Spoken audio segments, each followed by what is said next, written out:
الکونین جد الحسن والحسین عانی ابو القاسم محمد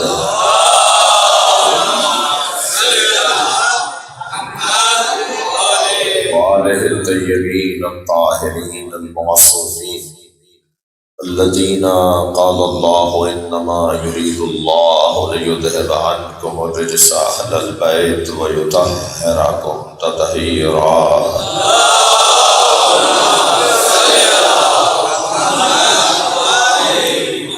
ولعنة الله على أعدائهم أجمعين من يوم عداوتهم إلى قيام يوم الدين. أما بعد، قال الحكيم في القرآن الكريم: بسم الله الرحمن الرحيم. فاذكروني أذكركم واشكروا لي ولا تكفرون. صلوات.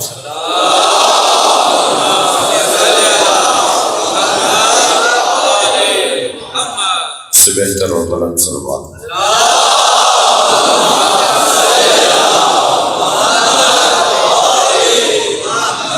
سورہ مبارکہ بقرہ اللہ ایک خاص، ایک منفرد، ایک یادگار اعلان کر رہا ہے. فاذکرونی اذکرکم، بس تم میرا ذکر کرو میں تمہارا ذکر کروں گا. کیا شان ہے. صلوات پڑھنے ذرا نبی کو.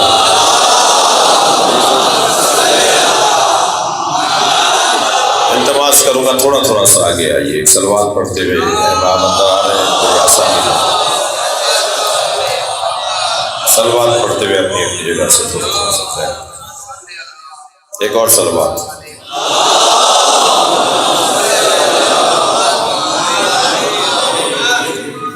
ممنون ہوں آپ کا، شکر گزار ہوں آپ نے بات مانی. حاجات کی برابری، رزق عزت میں اضافے کے لیے اربعین امام حسین کی نسبت سے شب اربعین کی مجلس ہے. جو مومنین کربلا گئے ہوئے ہیں، جو کل جلوس میں شرکت کریں گے، ان سب کی سلامتی، صحت اور اپنی اس حاضری کی قبولیت، اس سے حاصل ہونے والی نورانیت اور روحانیت کے حصول کے لیے بلند تر صلوات.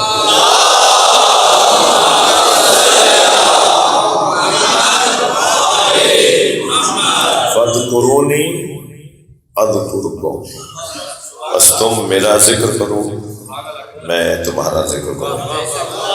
یہ لہجہ بندے کا بندے کے ساتھ نہیں ہے. یہ لہجہ ایک جیسے لوگوں کا نہیں ہے. یہ دعوت کسی نبی نے امتی کو نہیں دی. یہ دعوت عام دعوت نہیں ہے. بولنے والا کوئی اور ہے، بلایا جسے گیا ہے کوئی اور ہے. دیکھیے، ایک اعتبار سے تو یہ بہت بڑی بیماری ہے، جسے اسٹیٹس کہا جاتا ہے، جسے آج رائج کر دیا گیا ہے. چپڑاسی سے لے کے صدر تک ہر شخص اپنی شخصیت کا قائل ہے. وہ جو دروازہ کھول بند کر رہا ہے نا ڈائریکٹر صاحب کا، وہ بھی کہتا ہے کہ آج نہیں ملیں گے کل آئیے. ارے بھائی، آج بلایا ہے، لسٹ میں ہمارا نام ہے، کل آئیے. آج نہیں مل سکتے. اور پھر ذرا سا تھوڑا سا بات اس کے مزاج کے مطابق جب ہو جائے گی تو ملوا بھی دے گا. وہ بھی بتاتا ہے کہ میں بھی کچھ ہوں. ہر شخص اپنی حیثیت کو منوانے میں اس وقت ایک دوڑ کی کیفیت میں. میں ان بچوں اور جوانوں سے کہوں گا، میری قسمت اچھی ہے کہ جوان اکثریت میں ہے. میں ان بچوں اور جوانوں سے کہوں گا، اپنے ذہن کی لغت سے یہ جملہ نکال دو کہ مجھے نہیں جانتے میں کون ہوں. اپنے ذہن سے یہ جملہ نکال دو. اس جملے نے اتنا معیار گرایا ہے، اتنا پاکستان کے اداروں کو تباہ کیا ہے، اتنا ہمارے ملک کے معیار کو گرایا ہے. مجھے نہیں جانتے میں کون ہوں، مجھے نہیں پہچانتے میں کون ہوں. آپ سے جب کبھی کوئی کہنا ہے کہ مجھے نہیں جانتے میں کون ہوں، تو سب سے پہلے تو اسے جملہ کہا کریں، تم خود نہیں جانتے کہ تم کون ہو. جو خود کو جانتا ہوگا نا، کبھی بھی ایسے نہیں بولے گا. یہ ایک اعتبار سے تو بیماری ہے جو اس وقت رائج ہے. اور یہ وائرس پھیلتا جا رہا ہے، یہ بیماری پھیلتی جا رہی ہے۔ اور ایک اعتبار سے جس زاویے سے میں عرض کر رہا ہوں، پروفیسر صاحب ماہرین تعلیم آگے تشریف لائے، آپ سے عرض کر رہا ہوں حضور ایک صلوات اور نبی اور آل نبی۔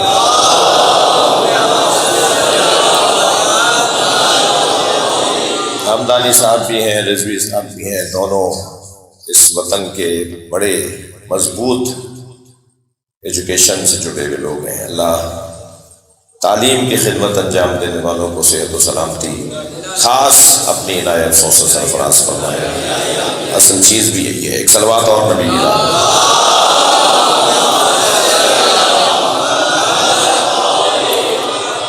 بات کچھ کرنے جا رہا ہوں ایک زاویے سے، تو وہ جو مجھے تنقید کرنی تھی میں نے کر دی، اور کسی اور پر نہیں اپنے اوپر کر رہا ہوں، تاکہ یہ سوچ ذہن میں نہیں آئے کوئی مطلب نہیں تھا، صرف یہ تھا کہ یہ ہے سوچ کے اس سے نقصانات ہو رہے ہیں۔ اور ایک زاویے سے جو بحث کر رہا ہوں وہ یہ کہ ہر ایک کا آپ ہر ایک سے چیز خریدتے نہیں ہیں، ہر ایک کو بیچتے نہیں ہیں، ہر ایک سے دوستی نہیں کرتے۔ یہ جو نہیں کرتے کو آپ انانیت نہ لیں، اسے تقویٰ لے لیں۔ تقویٰ کا بھی تو یہی طرح تقاضا ہے جی۔ ہمارا یہ چھوٹا سا بچہ ہر ایک سے ٹافی نہیں لیتا، یہ پیدائشی متقی ہے، بس یہ جب اللہ کی خاطر متقی ہو جائے گا تو یہ ولی بھی بن جائے گا، یہی تقویٰ اسے ولی بنا دے جی۔ یہ جو ہر ایک سے ہمارا تعلق نہیں ہوتا، ہر ایک سے ہم اس انداز سے نہیں ملتے، یہ کوئی خود پسندی کی وجہ سے نہیں۔ لہذا مکروہ ہے بچوں کو کوئی چیز بیچنا، یا بچوں سے کوئی یعنی نابالغ بچوں سے کوئی چیز خریدنا یا بیچنا۔ دکانداروں سے بات کر رہا ہوں، مکروہات میں سے ہے کہ نابالغ بچے کو کوئی چیز بیچی جائے اور نابالغ بچے سے کوئی چیز خریدی جائے۔ پاگل دیوانہ جس کی عقل کم ہے اس کو بیچنا خریدنا مکروہ ہے۔ یہ تو شریعت کا حکم ہے نا، تو ہمیں تو شریعت کا حکم تو بیان ہوگا نا۔ شریعت کا حکم یہ ہے کہ نابالغ بچہ اور کم عقل سے کوئی چیز خریدو نہیں، بیچو نہیں۔ اب علتیں کیا کیا ہوں گی، حکمتیں کیا کیا ہوں گی، ہر شخص غور کرے تو ایک نئی حکمت کی طرف رسائی ہوگی۔ مگر یہ واضح طور پر تو یہ حکمت ہے نا کہ یہ بچے میں پیسے گرا کے چلا جائے گا رستے میں، گھر جا کے اماں کو جو دے گا اماں کہیں گی یہ تو کم لائے ہو، وہ آ کر کہیں گی دکاندار سے کہ تم نے کم دیے۔ ساری دنیا بچے کی مانے گی، آپ کتنے ہی کہتے رہیں کہ میں نے پورے دیے تھے، تو مانے گا ہی نہیں آپ کی بات۔ اس لیے اسلام نے دروازہ ہی بند کر دیا، اس سے کہو بیٹا بڑے کو لے کر آؤ۔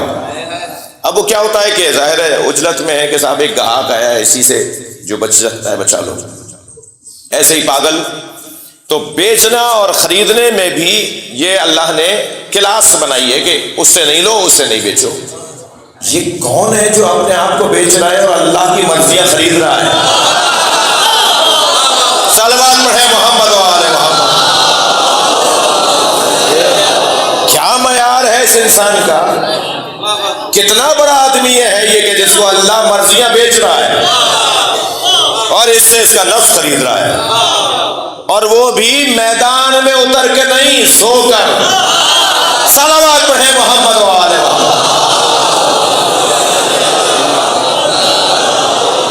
بھائی اگر آمادہ ہیں تو میں ایک جملہ مولا کی بارگاہ میں ہدیہ کر رہا ہوں، اپنی اور آپ کی طرف سے مولا کی بارگاہ میں ایک جملہ ہدیہ کر رہا ہوں۔ شاید یہ اس طرح کے جملے ہی ہماری بخششوں کے ذریعہ بنے۔ علی کی ایک ضربت ثقلین کی عبادت پر غالب، علی کی ایک نیند اللہ کی مرضیوں کے حصول کا ذریعہ۔ تم تو علی کی نیند کے برابر نہیں ہو۔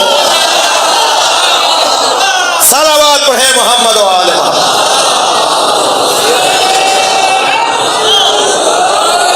بھائی اگر کوئی خفا نہ ہو تو ایک جملہ کہہ دوں، بہت سارے پیروں کو مریدوں نے مروایا ہے، میرا پیر ایسا، میرا پیر ویسا، اور پیر کہتا ہے یہ کہہ رہا ہے کہ میں ایسا ہوں، مجھے خود نہیں پتا کہ میں بھی ایسا ہوں۔ یہ دنیا میں بہت آپ کو مشاہدات ملیں گے ایسے پیر حضرات کو جو انہوں نے چڑھا کے کہاں بٹھایا ہے۔ یہ تو ایک جرنل بات کی۔ اب ایک روایت بھی یاد آ رہی ہے، صحابیات بیٹھی تھیں، راویات تشریف فرما تھیں، امہات المومنین تشریف فرما تھیں، سیدہ تشریف فرما ہے۔ ایک صحابیہ نے حضرت عائشہ سے کہا یا عائشہ جنت میں آپ نبی کی زوجہ ہوں گی، اور بی بی زہرا کو دیکھ کر کہا اور فاطمہ علی کی زوجہ ہوں گی، جوڑا آپ میں سے کون سا بڑا ہوگا؟ سوال تو ہے، سوال ہے۔ حضرت عائشہ نے اسے جواب دینا بھی پسند نہیں فرمایا، بلکہ زہرا سیدہ کو دیکھ کر کہا یا زہرا لیتنی کنت شعرۃ راسک، اے فاطمہ کاش میں تمہارے سر کا ایک بال ہوں۔ صلوات پڑھیں محمد و آل محمد۔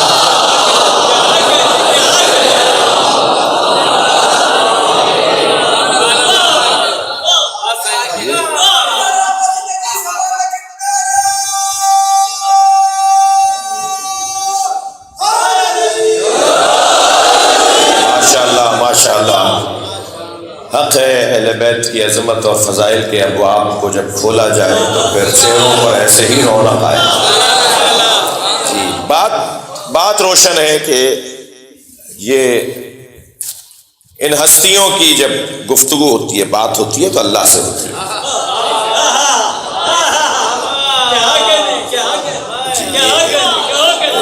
یہ لوگ کوششیں لا حاصل کوششیں نہ کریں، یہ اس درجے کے لوگ ہیں، یہ اس مقام کے لوگ ہیں۔ دربار سجا ہوا ہے مامون رشید کا، کرسی لگی ہوئی ہے میرے مولا رضا کی، دہریے آئے ہوئے ہیں، مخالف آئے ہوئے ہیں، جی عیسائی آئے ہوئے ہیں، یہودی آئے ہوئے ہیں، سوالات کا دورانیہ ہے، سوالات کا تسلسل ہے۔ ایک شخص نے کھڑے ہو کر کہا آپ کا عقیدہ یہ ہے کہ علی جنت و دوزخ کے بانٹنے والے ہیں؟ میرے مولا رضا نے فرمایا یہ سرکار کی حدیث ہے، نبی نے فرمایا علی قسیم النار والجنہ، علی جنت و دوزخ کے تقسیم کرنے والے۔ تو برابر سے مامون رشید کی آواز آئی اے فرزند رسول مجھے یہ حدیث سمجھ میں نہیں آتی، یعنی ذہن میں یہ ہے کہ ذہن میں یہ ہے بھی اور تھا بھی کہ اللہ جنت و دوزخ کا بانٹنے والا ہے۔ اچھا اللہ کا تو کوئی کسی سے برابر ہی نہیں ہے نا، اللہ تو وحدہ لا شریک، یعنی اللہ جیسا کوئی ہے ہی نہیں۔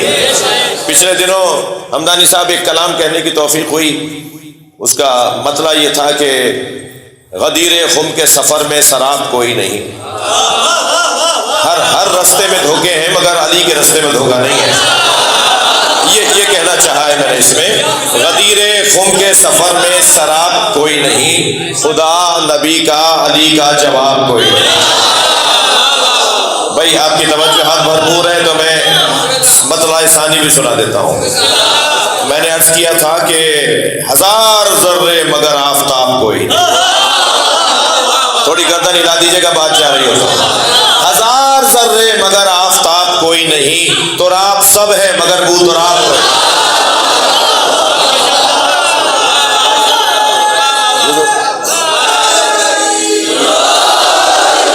اب وہ ایک شعر جس کی خاطر میں نے 2 مطلب بھی سنا دیا آپ کو، وہ شعر یہ ہے کہ خدا کے بعد نبی اور نبی کے بعد علی۔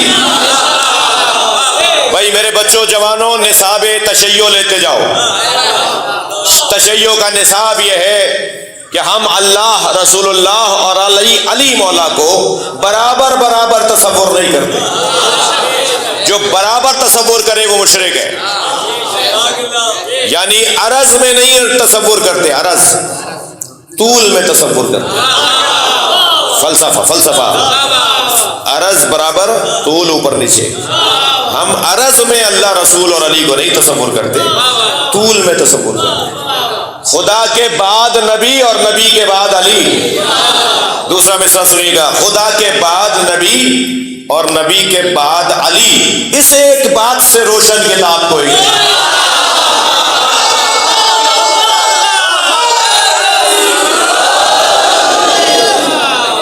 بہت روشن عقائد ہیں، بہت واضح عقائد ہیں، نئے عقائد بنانے نہیں جا رہے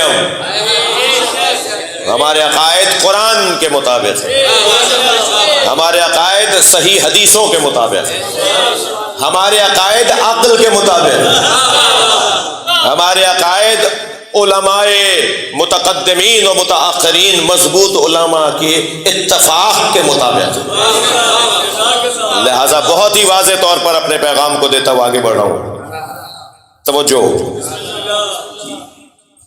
کہنے لگا یہ حدیث مجھے سمجھ میں نہیں آتی کہ علی دوزخ اور جنت کے تقسیم کرنے والے ہیں۔ مولا مسکرائے، فرمایا ایک حدیث اور سناتا ہوں جو اس حدیث کو سمجھائے، ایک حدیث اور سناتا ہوں جو اس حدیث کو سمجھائے۔ حضرت نے فرمایا تمہیں یہ حدیث تو سمجھ میں نہیں آئی کہ علی جنت و دوزخ کی تقسیم کرنے والے ہیں، یہ تو سمجھ میں آئی، یہ تو سمجھ میں آتی ہے۔ یا علی حبوں کا ایمان و بغضوں کا کفر، اے علی تم سے محبت کرنا ایمان ہے، تم سے نفرت کرنا کفر ہے۔ جو علی سے محبت کرے گا مومن ہے، جنت میں جائے گا، جو علی سے نفرت کرے گا کافر ہے، دوزخ میں جائے گا۔ علی ہی جنت بھیج رہے ہیں، علی ہی دوزخ۔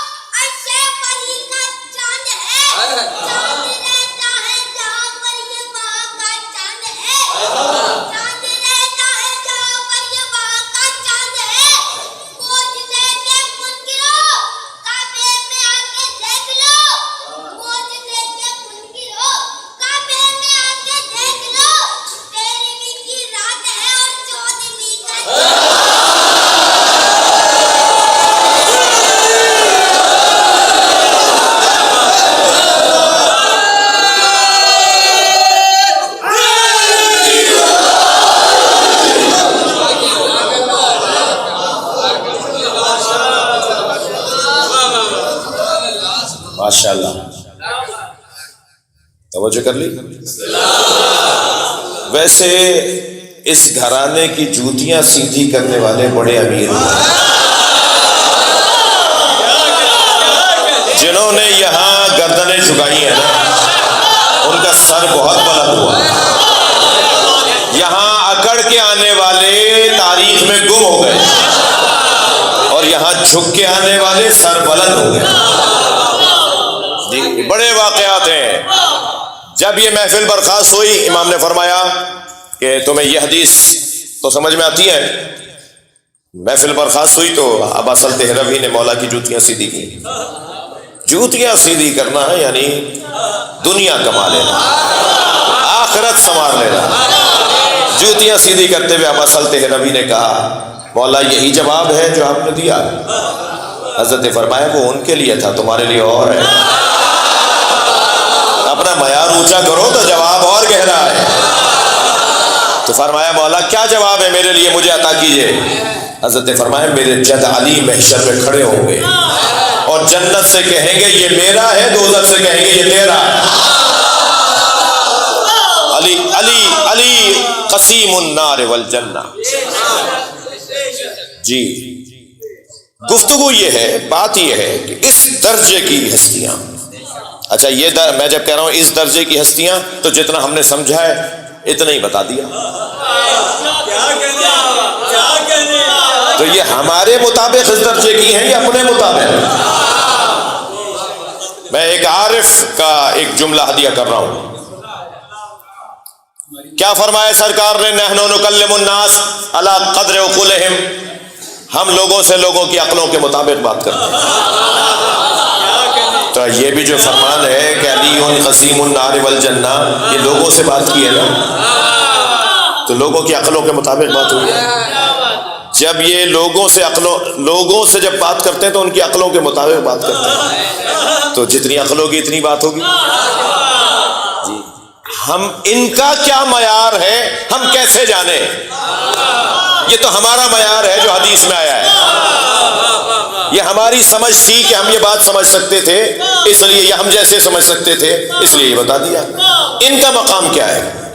ایک عارف کا جملہ ہے، وہ کہتے ہیں جب یہ ہم سے بولتے ہیں تو ہماری عقل کے مطابق، اور جب یہ اللہ سے بولتے ہیں تو اپنی مطابق، اپنی عقل کے مطابق۔ اب اگر اہل بیت کا مقام سمجھنا ہے تو دعائیں پڑھو، مناجات دیکھو کہ اہل بیت نے کیا کہا ہے۔ ان کا معیار، ان کا مقام، ان کی معرفت ان کی دعاؤں کے ذریعے سے ظاہر ہوگی۔ یا من دل علی ذاتہ بذاتہ، اے وہ جو خود اپنی ذات پر دلیل ہے کہ وہ ہے۔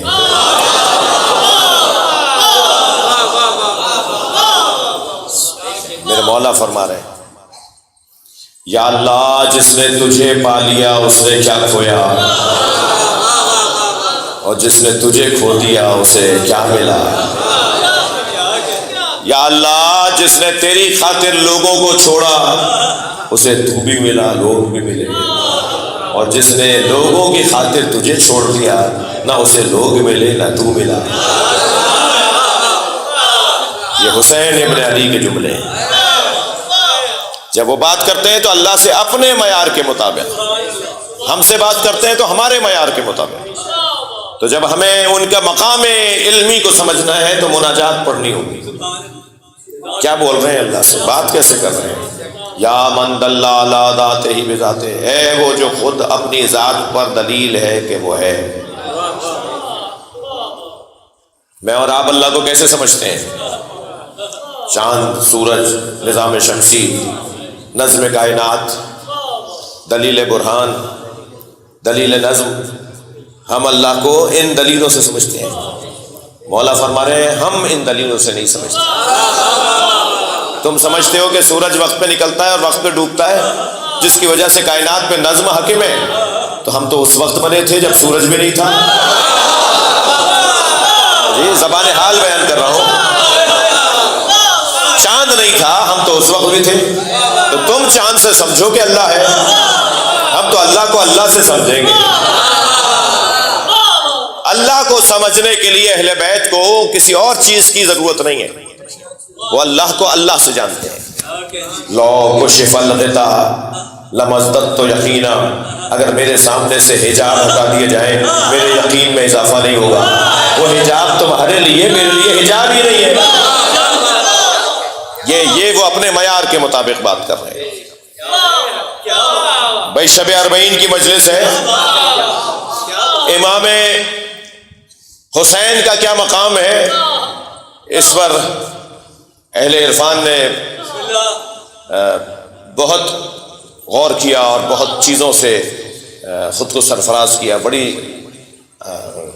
راز کی اور عرفانی نکات کی طرف متوجہ ہوئے۔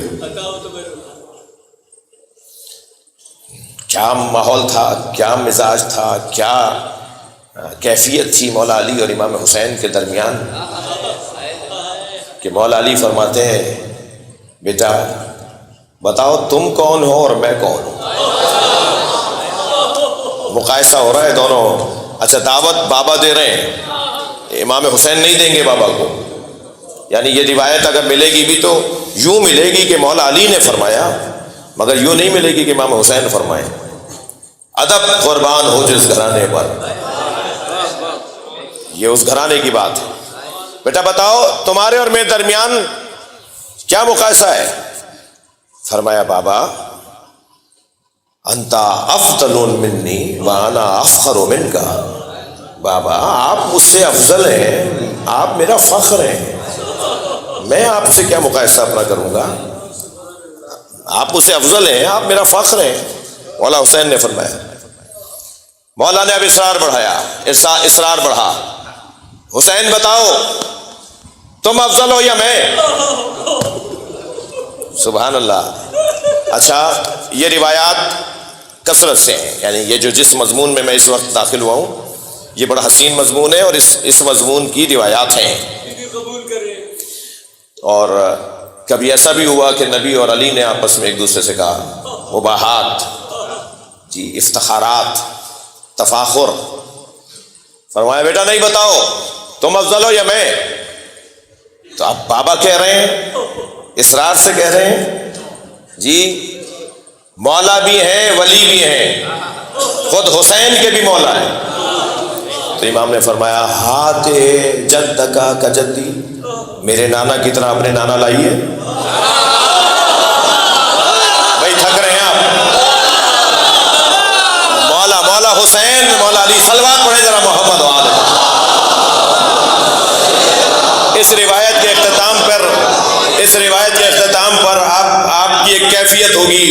میں نے تو جب یہ روایت مکمل کی نا تو میں روحانی طور پہ رقص نمائی کر رہا تھا. جی مولا فرماتے ہیں بابا بابا ہاتھ جد کا جدی، میرے نانا کی طرح اپنا نانا لائیے.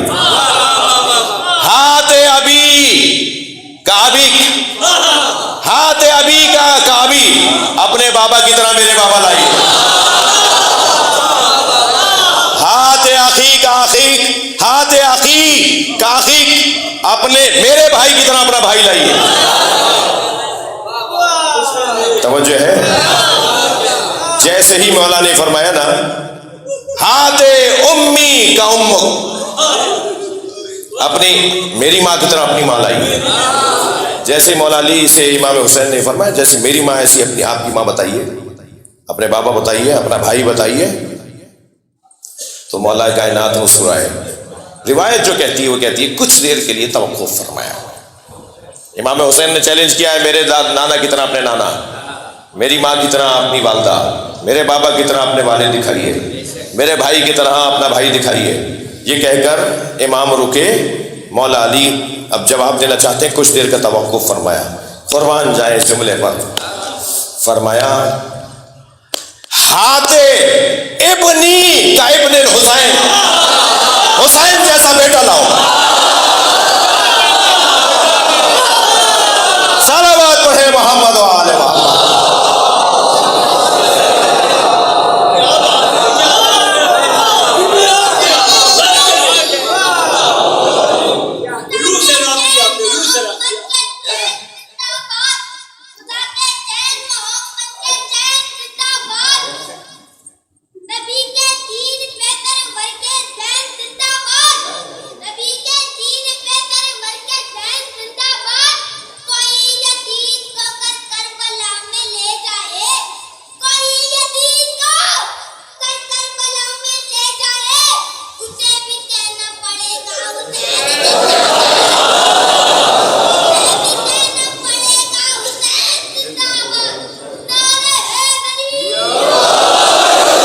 حسین جیسا بیٹا لاؤ. جملہ ہدیہ کر رہا ہوں اور اپنی مجلس اپنے بیان کا حاصل جملہ کہہ رہا ہوں. مولا علی نے دو چیزوں پہ فخر کیا ہے. یا فخر کیا ہے کہ میں اللہ کا بندہ ہوں، یا فخر کیا ہے میں حسین کا باپ. صلوات پڑھے محمد و آل محمد.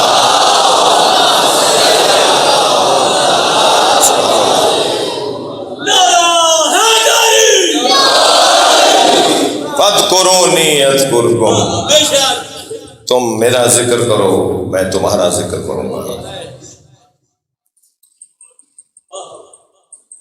وہ اللہ جو قرض الحسنہ مانگ رہا ہے نا، کوئی ہے جو مجھے قرض الحسنہ دے؟ میں 10 برابر کر کے لوٹاتا ہوں. تو جب اللہ کو کوئی دے گا تو وہ اپنے مقام کے مطابق دے گا، اور جب اللہ دے گا تو اپنے مطابق. جب بندہ اللہ کا ذکر کرے گا تو اس کی ایک حد ہے، اور جب اللہ بندے کا ذکر کرے گا تو اس کی کیا حد ہے؟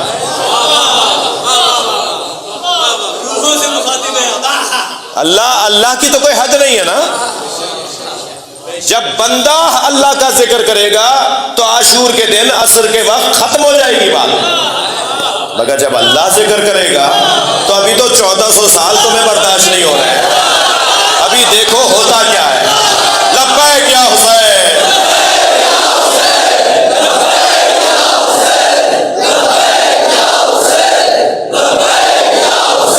بلند تر صلوات.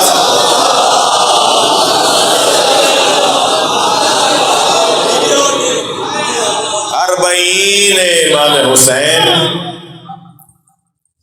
یہ اہل بیت کی فتح کا دن ہے جسے رسیوں میں باندھ کر لائے تھے. وہ قیامت تک ظلم کو رسیوں میں باندھ کر آئی ہے. جسے دیار بدیار پھرایا تھا وہ قیامت تک ظالموں کو دشنام اور ظلم کو بدنام کر گئی۔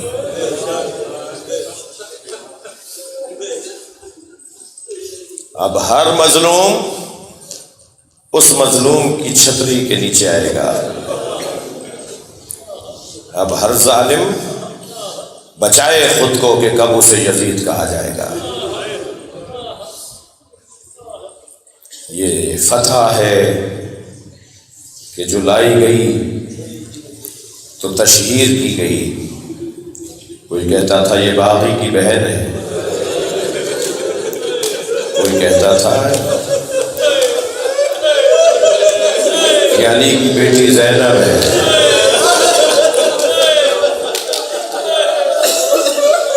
میرے مولا سجاد فرماتے ہیں کہ جو مصیبتیں میرے ذہن سے نہیں نکلتی ان میں سے ایک مصیبت یہ ہے کہ آواز دی گئی زینب کو دربار میں لایا جائے۔ اجرکم اللہ، اجرکم اللہ۔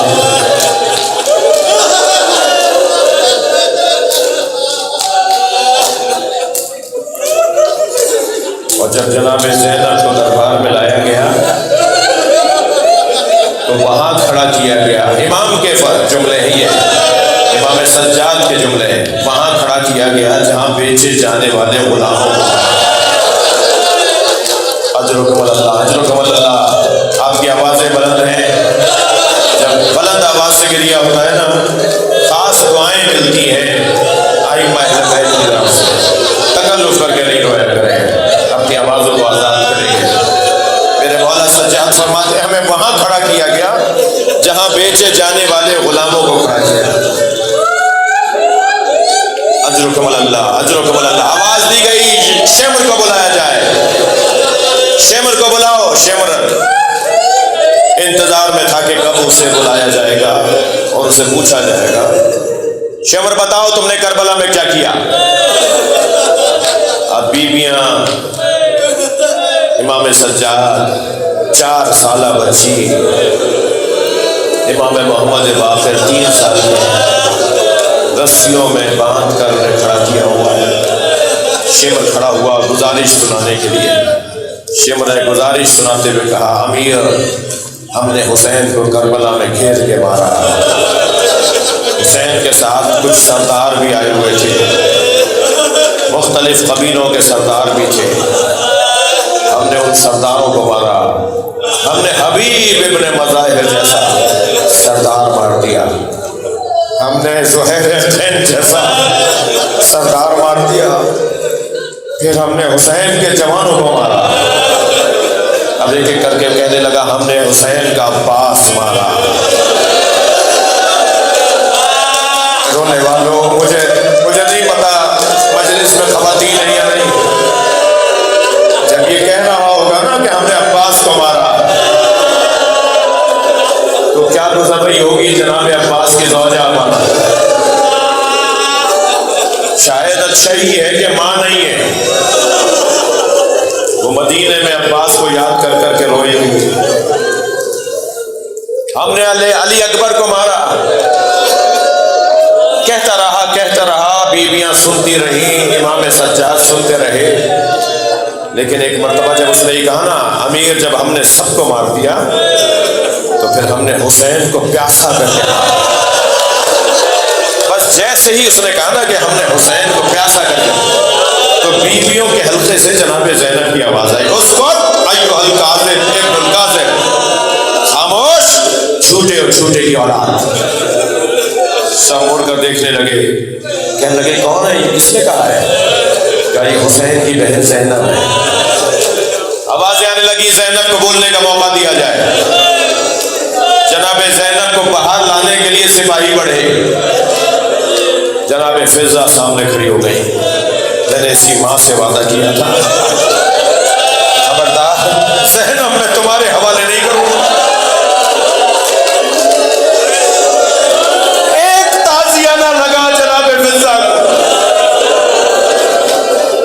شام میں تو بی بی فضہ کی آواز آئی، یزید کے عقب میں کھڑے حبشی غلاموں کو آواز دی، اے حبشیوں تمہاری غیرت کو کیا ہوا ہے؟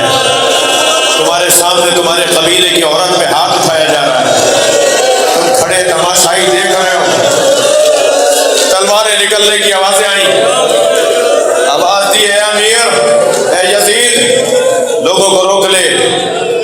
قبیلے کی عورت ہے، حبشہ میں. بس جب جناب فضہ کی حفاظت میں کچھ لوگوں نے آواز اٹھائی نا، تو اب اس کے بعد میں کیا پڑھوں؟ کیا گزری ہوگی جناب زینب پر؟ شام سے مدینے کی طرف اٹھ گیا، نانا بھرے دربار میں کوئی نہیں ہے جو یہ کہے نبی کی نوازی کو نہ مارو.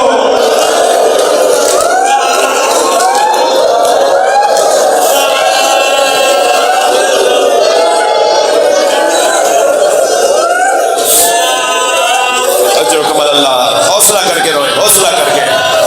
میں کچھ لوگوں دیکھ رہا ہوں ان کا حال غیر ہو رہا ہے. حوصلہ کر کے روئے. اور حق ہے، میں سال بھر مجلس سے پڑھتا ہوں، آپ کا نوکر ہوں، مگر جو گریہ چہلم کی مجلس میں ہوتا ہے نا، مجھے یاد نہیں ہوتا کہ وہ سال بھر اتنا گریہ پھر کبھی ہوتا ہو. میں نے تو میں اس نتیجے پہ پہنچا ہوں کہ چہلم کی مجلسوں میں گریہ اس لیے زیادہ ہوتا ہے کہ یہ پہلی مجلس ہے جس میں زینب کھول کے روئی. یہ پہلی مجلس ہے جس میں بی بی رباب کھول کے روئی ہے. رو رہے ہیں نا، اب ایک جملہ کہوں، مگر ایک رونے والی مر گئی، زندان شام میں دفنا دی گئی، تو رونے کے لیے اب زندہ نہیں ہے.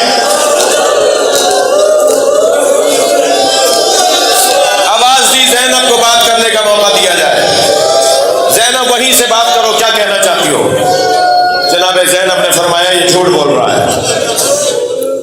ان اخل حسین لا یترک فی الکوفہ الا وفیہا باق و باقیہ.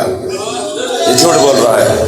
میرا پیاسا بھائی، میرا علی اکبر لاشا اٹھانے والا بھائی،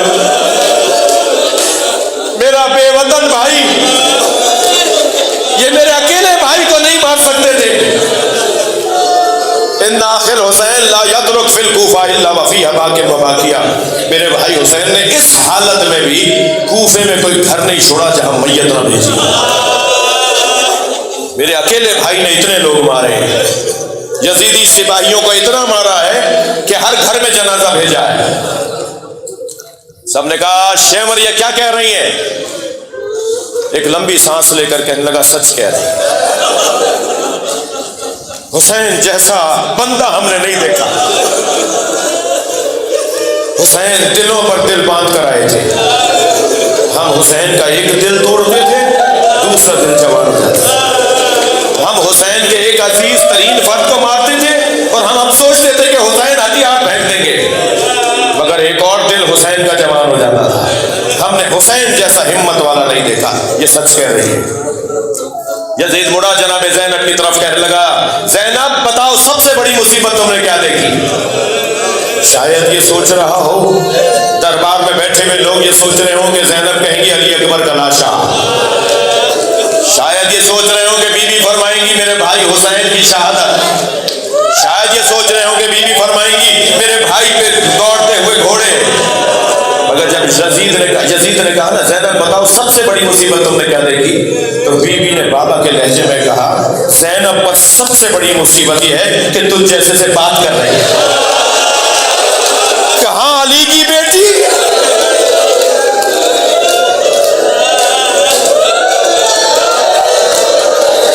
اجر و کمال اللہ.